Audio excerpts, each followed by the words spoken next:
But before I could even think another thought, I was snatched up off of my feet by a very, very large demon. Of course, for me, I didn't know what had happened. It was like getting hit by a truck and having no clue that it was ever coming. This thing had come up behind me so fast, and it caught me by complete surprise, and it was so big. I can't possibly begin to describe what it's like being, what it feels like to be in the grips of something that big. But I'll do my best. 1 minute I'm standing there, the next minute I'm leaning backwards like this. My feet are out more or less in front of me and they're popping. And I have this pain just shooting from my head to my feet like a bolt of electricity, but it's not stopping. It's like being constantly shocked or electrocuted. And I had this pounding sensation, just hurting pounding sensation coming from my left shoulder that hurts even worse than this electricity that's running through my body. And I look to my left and I see these fingers which come down to roughly the bottom of my chest. And it was even hard to look over to the side because the depth of its hand was like this. The width of its hand was like this. I mean, it literally went from the side of my neck up to maybe past the end of my shoulder, the width of its hand. All I know is the fingers were very big. Each one was about this big around and roughly about this long. And this thing was crushing my left shoulder. And this thing had a hold of me, and I'm looking down at these fingers, and I'm just thinking to myself, what is this that has a hold of me? And as I'm thinking this, I understand now, also in retrospect, that anything that you think in this place can be heard as if you had spoken it out loud. And this thing had me like this and was just smiling at me. It had looked back and it was smiling at me, waiting for me to look at it. And when I looked over my shoulder and up at it, it was already staring at me. And I understand now that it had heard what I was thinking and just wanted to give me a nice little shock, you know, on top of the pain that I was already experiencing. Just because of the grotesqueness of its face. I mean, this thing was grotesque. And it was huge. Overall, the thing, and I know this sounds already more crazy than everything that I've already said, but this thing is 13 feet tall. And it's not like I sat there and said, okay, stand still, let me grab a step ladder and measure you. Where's my tape measure? You know, no. Anything that you want to know in this place, all you have to do is ask it. Ask it in your mind or ask it out loud, and the answer will be given to you. It doesn't matter. And I thought to myself, how big is this thing? And the answer immediately came to me, 13 feet. It was exactly 13 feet tall. And I didn't ask myself how much it weighed, otherwise I would know that too. All I know is the thing was huge. It was built like Arnold Schwarzenegger in his prime. I mean, just whipped full of muscles. It had no hair whatsoever on its body. None. Like no hair up here, no mustache, no beard, no hair on the knuckles like I have. Just completely hairless. It's completely humanoid in shape, though. I mean, it had 2 legs, 2 arms, 1 mouth, 1 nose, 2 ears. Other than that, it looked completely human. The differences was this, where our eyes are white. Its was yellow, and where the iris of our eyes can be green or blue or brown, its was gold and diamond shaped like a snake's. It had, the only thing that looked really strange about its teeth was it had, where we have our canines, it had 2 tusks coming up out of its mouth like a boar. like a wild pig.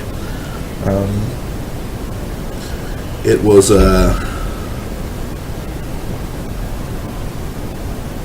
I said it was just very large, 13 feet tall, and just extremely muscular. And this thing, like I said, it just picked me up like I weighed nothing to it. And it was taking me along for a ride. And but just I only looked at its face for, I would say, a second, and that's all that it took. Yeah, I was just, as a man, I'm not afraid of any other man on the face of this earth. I will fight anybody. I don't care how much bigger they are than me. But this thing, there was no fighting it. I mean, it was far too big. I mean, 13 feet tall versus 6 feet tall. I could stack another one of me on top of my head and still not be as tall as it. You know, and if I had to guess, I would say roughly about in between 3,000 and 4,000 pounds. I mean, I don't know for sure. I'm just guessing, but I would say that's a pretty fair estimate. The thing, like I said, it just picked me up and took off with me, and I'm not sure if my feet were popping out of just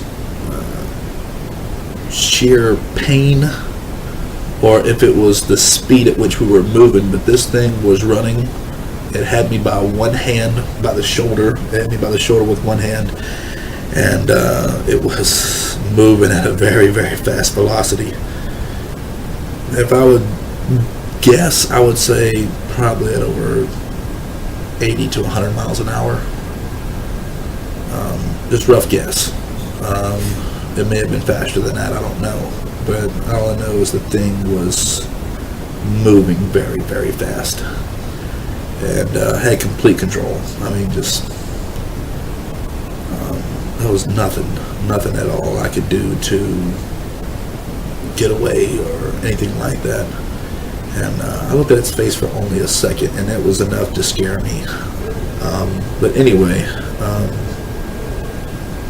I understood that it was taking me to the portion that I did not, certainly anyone would not want to go to, which was the fire and brimstone portion. It was going to take me to that fiery lake and cast me in, and I understood that. And when I understood that, it was mortally appalling, is the only way I can put it. I mean, it played over and over in my head again. It's taking me to hell, it's taking me to hell, it's taking me to hell. And there was just nothing I could do. Nothing I could do to stop it, nothing I could do to prevent it. And I just kind of dropped my head. A lot of people that used to call themselves Christians are there. And it's because they didn't really devote their life to God. They lived one foot in and one foot out like I did, you know. But as I was thinking this to myself, that I'm not such a bad guy, why am I ending up here? That's when that light appeared. And I looked up at it, it looked like a star far off in the night sky. Something so tiny and insignificant and far away that it couldn't possibly help me.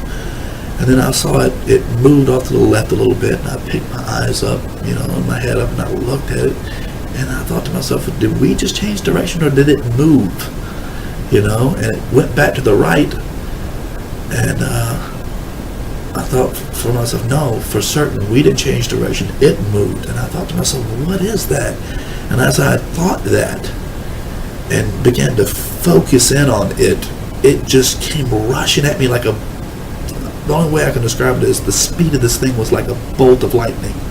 It came at me so fast that one moment it was just like a tiny little star in the night sky, and the next minute, white, bright, blinding white light.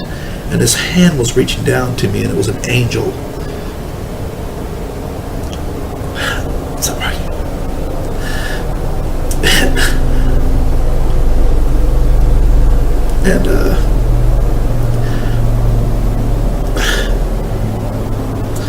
my hand just reached up and grabbed its hand. I was thinking to myself, I'm going to reach up there and grab his hand, and this hand is going to save me, because that's all that I saw was just a hand. But my hand knew what to do. It was like having a baseball thrown at your head. Somebody says heads up and you just reach up and grab it. It's a reflex. My hand just reflects, and a reflex just jumped up and grabbed this angel's head. And as soon as I touched its hand, we were all motionless and all standing back up on this ground that you can't see. And this beast, this demon, it still had me by the shoulder. It was kind of almost even leaned over a little bit to grab me by the shoulder. And I could instinctively, I knew to stand still, because if I had moved, I know that would have ripped my shoulder and my arm off at the same time and just beat me with it. I mean, the thing was just that massively strong. I knew within me, there was something telling me, don't move. And I'm just standing there, staring up, looking at this angel. And the angel itself, to describe it for you, was 9 feet 6 inches tall. It had brown wavy hair pushed to the back. It had an olive color skin. It wasn't really white, it wasn't really black, it was somewhere in between, but the light that was emanating from within it was so bright white that it almost practically overshadowed the color of its skin. You couldn't even really, you had to stare to see the color of its skin. And I keep saying it because it's an it. It's not really a he or a she. Although the body is shaped like a he. Okay, it's shaped like a male. When you look at its face, the face is like the most handsome man that you've ever seen, blended in perfectly with the most beautiful woman that you've ever seen. I mean, when you look at this angel, you think to yourself, wow, he is beautiful. And I know that's some odd words to say. In the English vernacular, the male is known as handsome and the female is known as beautiful. But this angel was absolutely beautiful. There's no other words for it. And its eyes were blue, and when I mean blue, I mean perfect blue, like someone took a portion of the sky and put it in its eyes, or dipped a cup out of the ocean and poured it into its eye. There was no flaw in it, no flaw. Perfectly beautiful in all ways. Other than its face looking like the cross between a man and a woman, and I don't mean like, oh, is it Pat? No. I mean just beautiful. It was completely shaped like a man. You could see it underneath its white robe. It had chest and it had strong arms. It had an Adam's apple.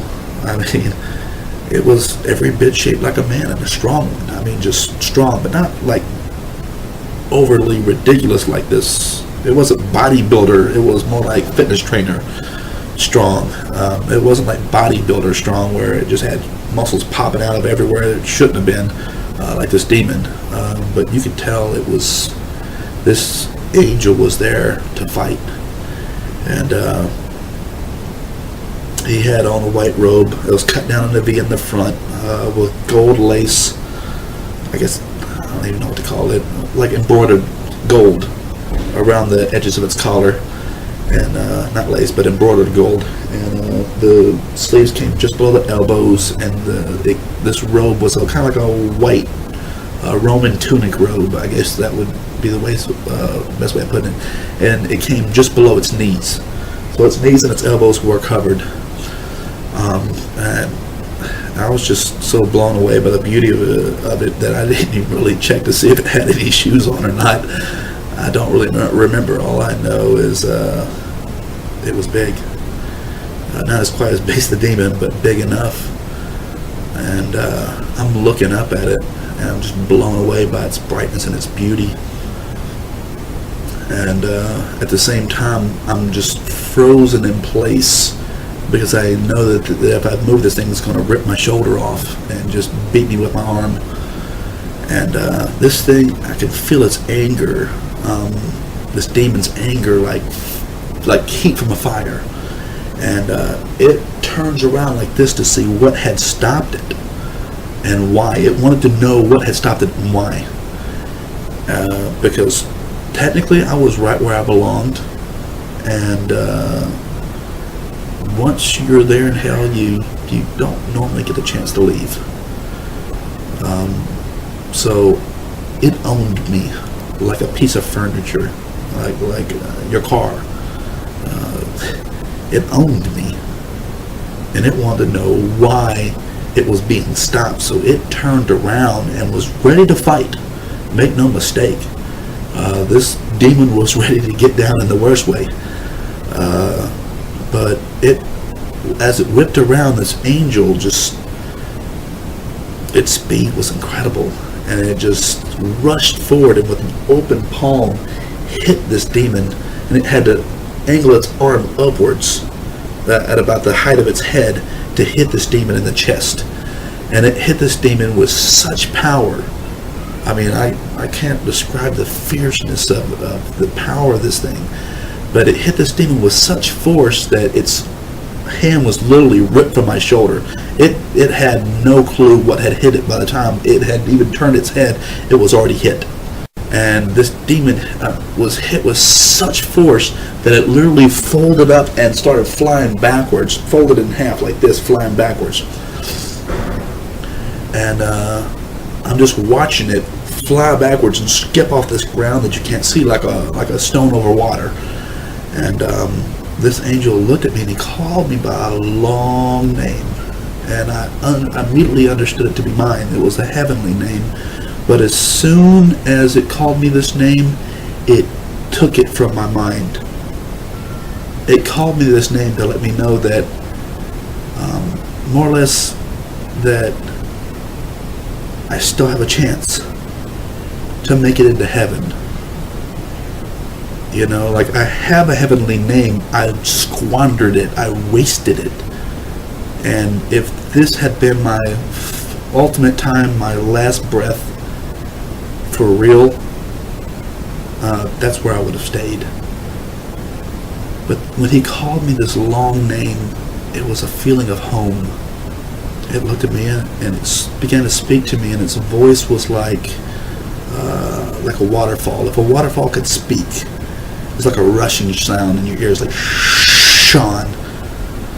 And I understood later on that it was converting my understanding to understand its language. It didn't descend down to my broken language of English. It elevated me up to understand its language. It messed with my mind, for lack of better words, but it elevated my understanding. And he looks at me and he says, "Hello, my name is Michael." And I immediately knew that this was the archangel of the Bible that it spoke of, the archangel Michael. And I can tell you for certain, I've seen them both. I've seen the archangel and I've seen Jesus, and they look nothing alike. And they are not the same being.